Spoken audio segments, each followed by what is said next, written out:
Kwamba mradi utatoa ng'ombe, lakini hawa ng'ombe vile vile watapata bima ya mifugo. Tunataka tuingize kwenye saikolojia, watu waanze kujifunza namna ya kutumia bima kwenye mifugo yao, sio kuwa na mifugo tu. Hata ikitokea amefariki, amepata janga lolote, basi unaweza ukapata fidia kupitia bima. Tunaahidi kwa Mheshimiwa Rais wa Jamhuri ya Muungano wa Tanzania Dr. Samia Suluhu Hassan kwake kwamba tutaongeza jitihada na tutahakikisha kwamba makundi haya lengwa katika mradi huu wa kuongeza tasnia ya uboreshaji wa maziwa, sisi tutakuwa kinara na kuzingatia yale malengo ambayo ameyapanga ili halmashauri iweze kupiga hatua kwa upande wa wanawake, vijana wenye mahitaji maalum na akina baba. Na tutajitahidi kwa kupitia vikundi hivi, kwa kupitia maafisa ushirika, maafisa maendeleo ya jamii na kushirikiana na maafisa mifugo na madaktari tulionao, kutoa utaalamu wetu kwa juhudi na maarifa.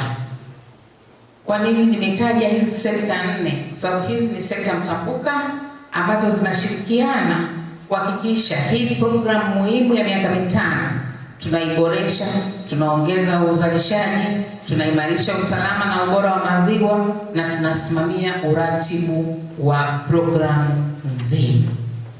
Lakini na sisi tunaahidi kwa Mheshimiwa Rais, kwa sababu si jambo la kawaida kwa halmashauri 21 sisi kuwemo kwenye hiyo orodha. Ni jambo la kipekee. Shukrani tunazitoa kwake na Mheshimiwa Waziri wa Wizara ya Mifugo na Uvuvi na kwenu Dokta, tunasema asante sana. Tumeona utangulizi wa taarifa ya mradi, lakini sisi tunasema kwa wananchi, kwa sababu dhima nzima ni kuhakikisha jamii yetu ya Mbeya DC inakuwa na lishe bora. So tutazalisha, tutachakata, tutapata kipato. Lengo mahususi ni tutumie. Na ndio maana utata serikali kuna siku kabisa ya unywaji wa maziwa, nafikiri mwezi wa 5. Lakini sisi hatutafuata siku tu peke yake, tutakuwa tunakunywa maziwa yaliyo bora yenye viwango. So kutoka unapofundisha unasema ndio kuna maziwa, lakini kuna maziwa yaliyo bora. Na tunaahidi kutokana na faida za unywaji wa maziwa, faida ya unywaji wa mtindi, faida ya siagi, sisi wana Mbeya DC tutaitumia sana. So tuna hakika maziwa yana madini ya calcium na vitamin D ya kutosha.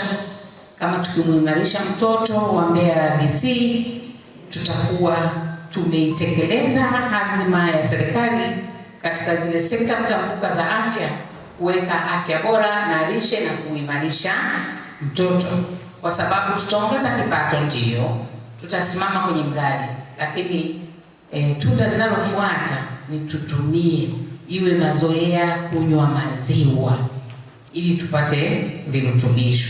Na nimefurahi tasnia hii na mradi huu, wadau wote wako na faida mbalimbali katika kuhakikisha kwamba tunazipata kutokana na unywaji wa maziwa.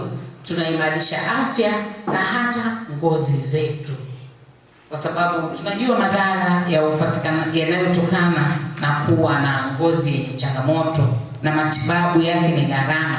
Lakini kama kwa urahisi kabisa tutachakata wenyewe maziwa na tutatumia kuelimisha, sisi tutaenda mbele zaidi. Kupitia mratibu tutahakikisha tunatoa elimu kwa wananchi. Kila mwananchi angalau kwa siku awe anapata hata glasi kwa watoto, hata mtu mzima kwa mkunywa mtindi. Vile itakavyokuwa, vile tutakavyochakata, vile tutakavyoboresha, ndivyo tutakavyofanikiwa. Kwa sababu ulaji wa nyama kwa watoto unaendelea kama kawaida, lakini vile vile unywaji wa maziwa iwe dhima na msingi wa halmashauri yetu.